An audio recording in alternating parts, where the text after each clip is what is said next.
All right, thank you so much. This is it's great to get together and hear all the ideas about like gold nanoparticles out of microbes and things like that. It's interesting because we seem to have the same class structures. You know, I'm doing my classes with about 16 students at a time, and the questions that we ask are very, very different. Our institutions also are a little bit different from institution to institution. I come from a liberal arts institution, which is about 2 hours, not 2 hours, it's 1 hour walk that way, it's 2 miles that way.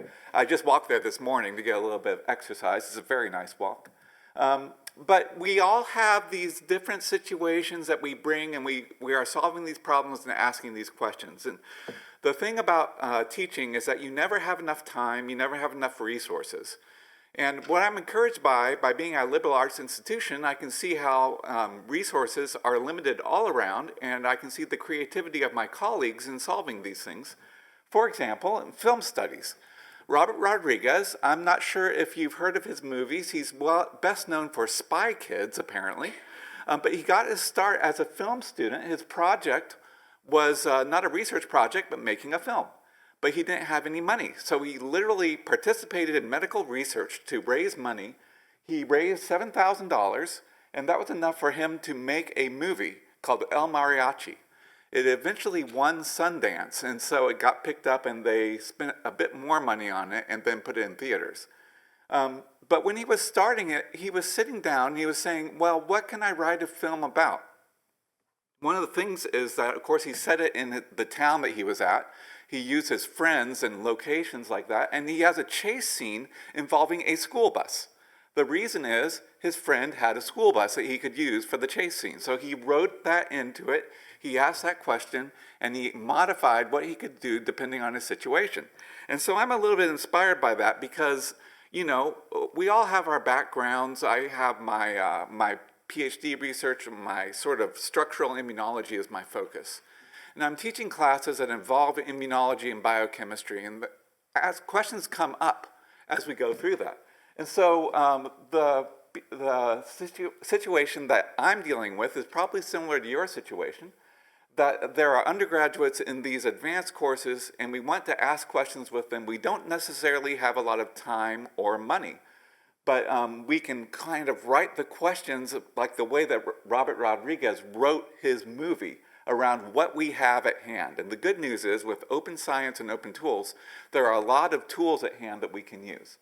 So what we did is my specialty ever since grad school is the MHC molecule, also called the HLA molecule. It's an immune system molecule. I'm sure it's one of the things analyzed at the Institute for Immunology here. And so I looked at two different directions. So I have sort of two smaller questions to talk about. First, we looked at what are the peptides that this thing binds, and we used particular tools to look at that. Then we looked at what the receptors are that bind the MHC molecule, and we used particular tools to look at that. So these are two different stories, but they have a common thread, and they're dealing with these common competencies. As I want to show vision and change once again, because these are covering some of the competencies they talk about in that. Structure, matter, and energy. We're literally calculating energies. So here's my beloved molecule. It's in yellow right here.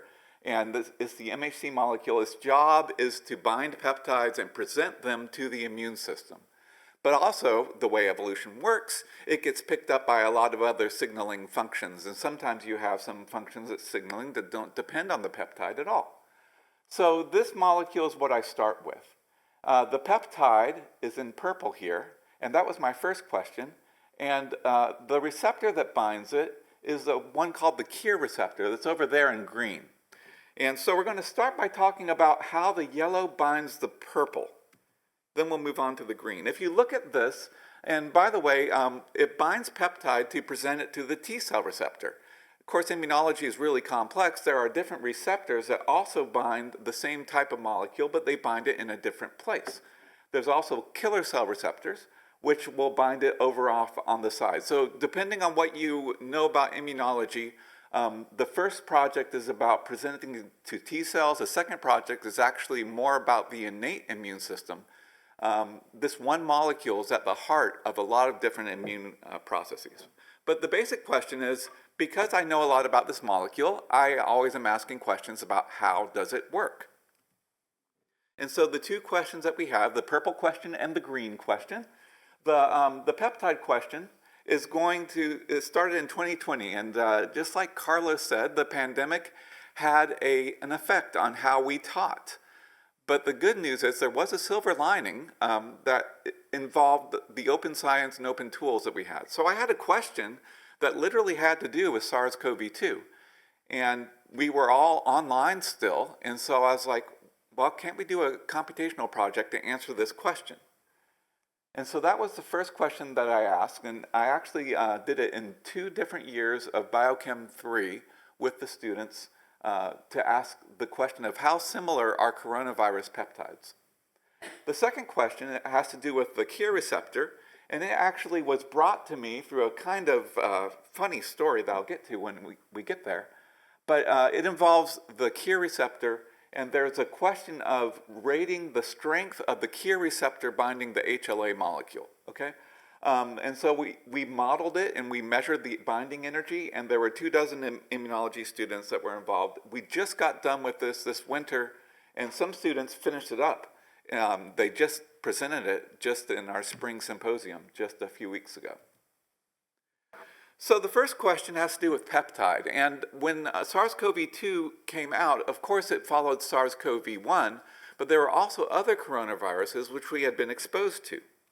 SARS-CoV-2 is way up here on the top of the homology. If you draw a tree of the sequences, where you put more similar things close to each other.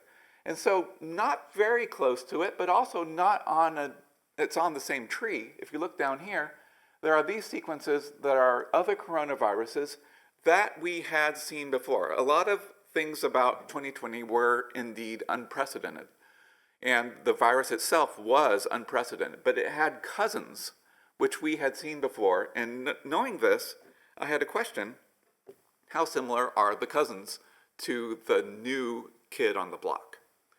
And so this is actually I did this project with the students, and I had them go and present slides for me, so I got their permission to take their slides. This is a student-made slide that talks about the main idea that and of course we always use, do you notice how SARS-CoV-2 was always shown in red?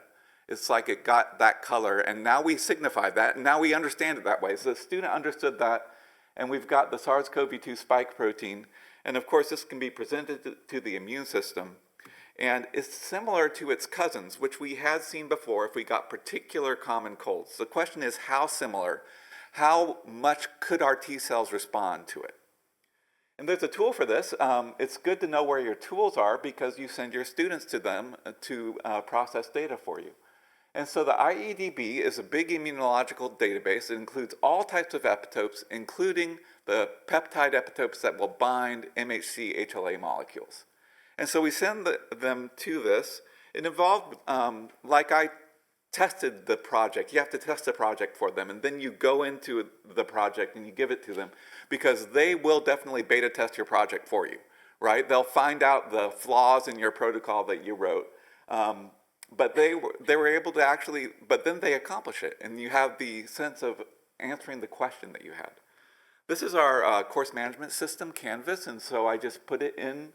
And you can see it was a 2-day project to work on. This is the equivalent of like one lab. This is not a semester-long project. And then I divided them up. And so if we collected data, the entire genome is represented from top to bottom here. And this is just Excel. You just use Excel to have a common sheet that all the students work with. And we divided it up by last name. So you can see that's what these mean over here. This gives them by their last name, and it tells them where to look, and I gave them more specific instructions.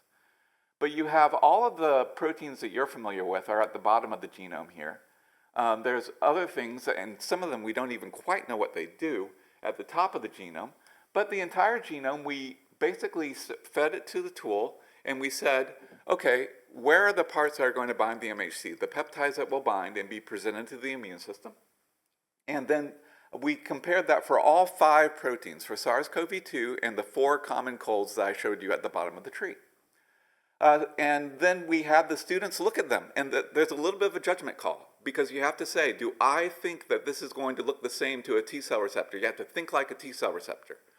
And the students were able to do that, and they sort of, they colored it green if they were similar, and they're actually columns together. So if you see a lot of green, there's a lot of similarity in the peptides. There are some peptides where you could have picked up a peptide from common cold, and you could have a T cell that will respond to that peptide, also respond to the SARS-CoV-2. And you see there's a lot more similarity, especially in the bottom half, in this middle region right here. There's a lot of green boxes.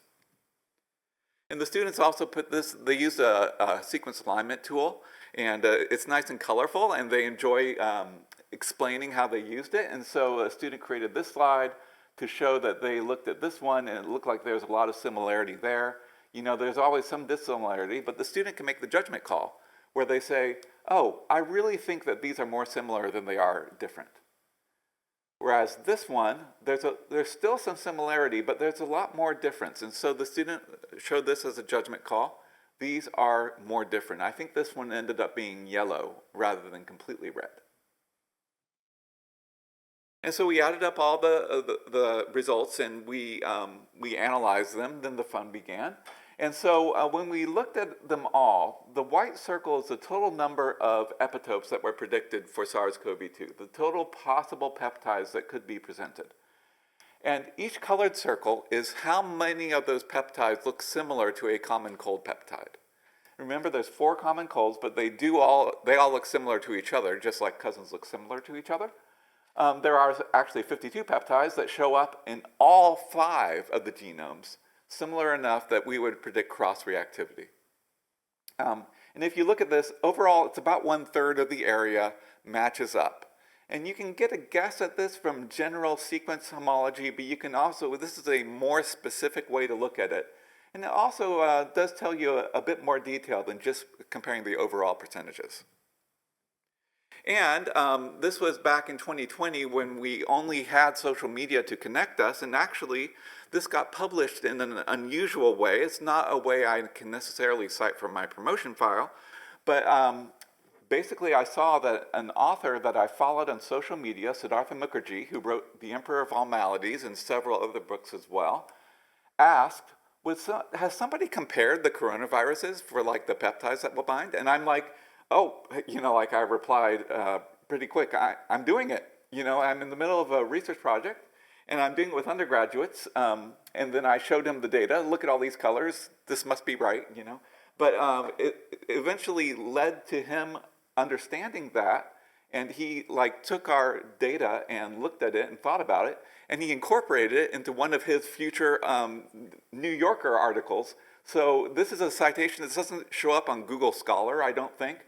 But he does say that, he does talk about Seattle Pacific University, my little university over here, and we signed up the project. So now I want to, but that's the more recent thing is where we looked at the KIR receptor, which is a different nature of interaction. This is not just a little peptide binding, and there's not really a tool for doing the peptide binding on the IEDB. We have to make our own models for how KIR receptors will bind the MHC over there. And we look at crystal structures, and so this is a thing that I really like to do. I like to look at the interface between the KIR on the top and the MHC on the bottom, and then you can look at how mutations in different alleles will affect binding. And one interesting thing is I noticed that some alleles that we were interested in had a mutation that made them negative right there, and there was a mutation that made the KIR positive right there. It's like it fits together like a little electrostatic snap. You have alternating charges. A recognition codon is what some people talk about it about. So I was wondering, oh, could this be a reason why a particular KIR with that blue mutation will bind a particular MHC with the red mutation on the bottom? And at the same time, the reason why I was asking this question is because I had a collaborator from the Fred Hutch, Lu Ping Zhao, who analyzed a large data set of type 1 diabetes. And he found out that there were he looked at KIR by itself and he didn't find associations. He looked at HLA by itself, no associations. we looked at them together, he started to see that some combinations of KIR and HLA had associations. For example, there were some that would increase the incidence, these are shown in blue, of type 1 diabetes over several years of the cohort that they were looking at. And there were some that would seem to inhibit the progression. And so it's like, what are these pairs? What's important is not the single side of it, but the combination of the two of them. And so Looping made a heat map that involves these combinations of KIR on the bottom and HLA on the side are going to be like these ones are always progressing the disease, the red ones are always inhibiting the disease. And he wondered, were there structural correlates of this? Were there structural reasons why this might be happening? And so that's what we worked with, to just show you some little examples. Now, we couldn't look at all of them. For particular reasons, we had to select only 2-domain ones. We had to say that some of them are pseudogenes and things like that. So there was some work at the beginning where we had to say we can only look at part of this set. But right here you have, like this particular interaction is associated by his analysis with a progression of disease more than normal. And that one up there is also associated with progression of disease.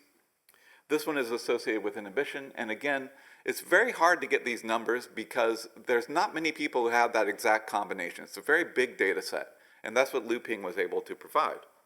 So my students were able to provide, and we actually incorporated this into an immunology class. And we started off with the ones that Looping provided, and we since expanded it to involve the entire, all of the KIR HLA complexes, 9 KIRs, 67 HLA, 603 complexes. And so we use tools for modeling. There are open tools online for modeling the structures. They would put in a KIR, they would put in an HLA, they would model the structure, they would do some processing of it using a program called PyMol, and then they'd measure the energies using a program called ppcheck. And so this is the Swiss model that will build the thing, and if you want to geek out about the models, why we chose these ones and what they did, we can definitely talk about that later. So they used PyMol to actually look at the molecules that they did. They put these two together, they modeled it with Swiss model, they looked at it with PyMol, and they measured the energies, and this is online. This is just a web-based interface as well.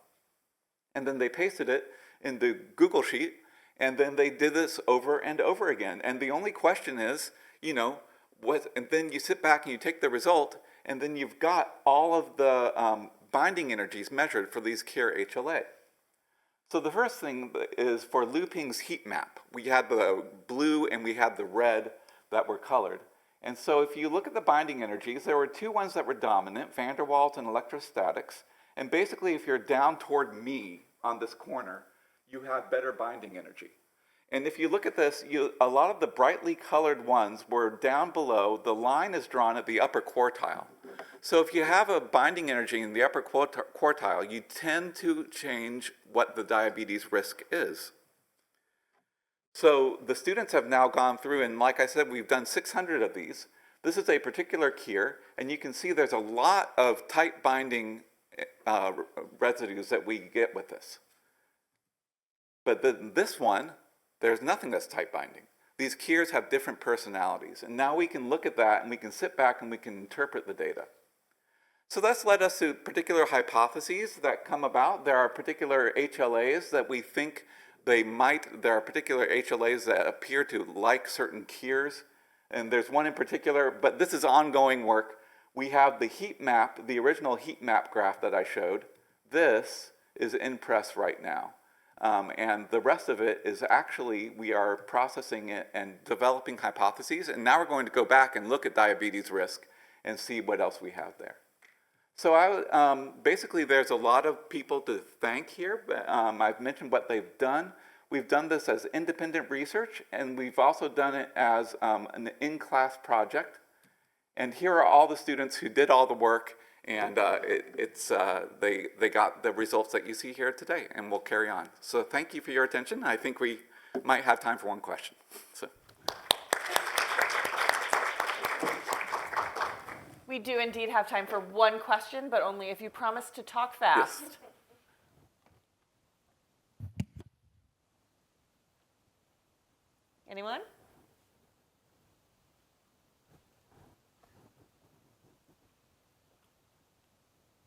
I guess it's a little bit less of a question and just more of an observation. Like, this is fantastic work in terms of the way that you're engaging your students, not just in the use of open data and open tools to learn, but in the ways in which they were sharing it with others. And I love the story about posting it on Twitter and connecting with other scientists. And then, like, that sort of is what we call open pedagogy in the open education world, Mhm. where students are kind of using stuff and sharing with others. Like, how much did your students actually feel like, what I did in this class goes beyond this class because of that kind of experience or other kinds of experiences? Yeah, it literally, like it shows up later in many ways. Uh, it literally is what they talk about, and I opened it up because we still had work to do after immunology. In the spring, I opened it up and I said, if you want to get independent research credit, come on and do the same thing that you did, just do it like, 80 more times. And I was kind of like, none of them are going to want to do this because, but they picked it up. They actually, four of them came up. It was not the students I thought would do it, but they're inspired by it. And so if you let them choose to continue, you can be surprised by how they will continue it. So I think giving them the freedom to continue is important. Yeah.